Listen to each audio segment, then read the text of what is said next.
Ang pamanang kultural ay hindi limitado sa mga bagay na nakikita sa mga museo. Kahit sa mga lugar na dinadaan-daanan natin, nariyan ang pamana. Ang kultura at pamumuhay sa ating mga maliliit na baryo at barangay ay karapat-dapat rin pangalagaan.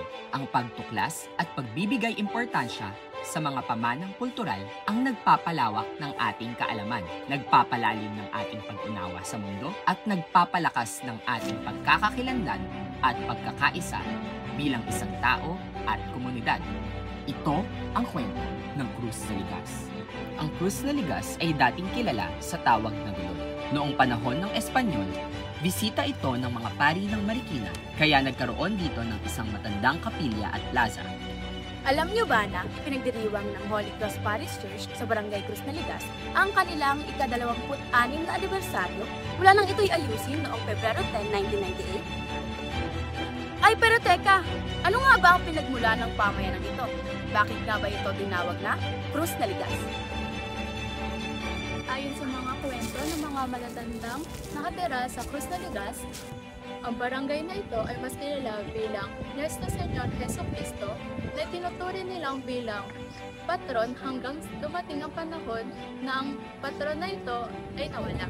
At pinaniwala ang ninakaw di umano ng mga hindi kilalang tao na nagnanais ang hinin ang ginantoang korona ng rebulto.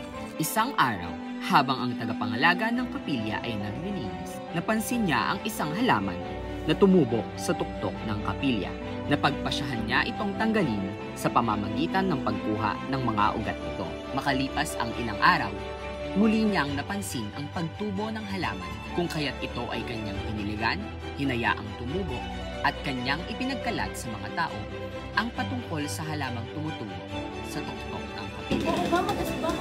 Ang halaman ay pinagmasdan at sinuring mabuti ng mga mamamayan ng barangay. Napagtanto nila na ang halaman ay magaspang kapag hinahawakan o maligas sa lokal na salita. Ikinagulat din nila na ang halaman ay Holy Cruz. Dito nagsimulang mapalitan ang Nuestro Señor Jesucristo at ngayoy tinatawag na Barangay Cruz na Ligas.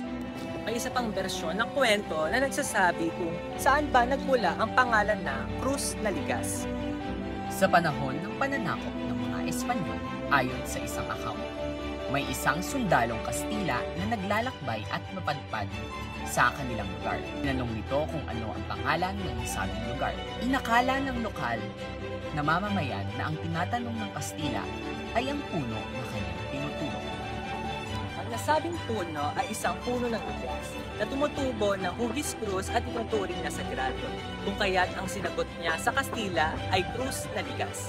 Sa account ng mga historiador na si Atoy M. Navarro at Raymond Arthur Abejo na nailimbag ng National Research Council of the Philippines at University of the Philippines, sinasabi na noong katanghalian ng Agosto 26, 1896, 3 araw matapos ang August 23 Cry of Pugad Lawin o Balintawak, naganap ang isang digmaan sa pagitan ng mga Kastila at Katipunero malapit sa Pasong Tamo. Habang inihintay ng mundo ang ulan, sila'y nangagsipagpahinga. At pagkatapos ay nagpupo, kahit na gutom at nag-iinit dahil sa basang-basa na tabi. Ayon kay Navarro at Abejo. Ang mga Katipunero ay nagpahinga sa isang lugar na kilala bilang Hangyang Kipit. Ito ay isang daan sa pagitan ng dalawang malalaking burol na ngayon ay tinatawag na Maginhawa Street sa Teachers Village.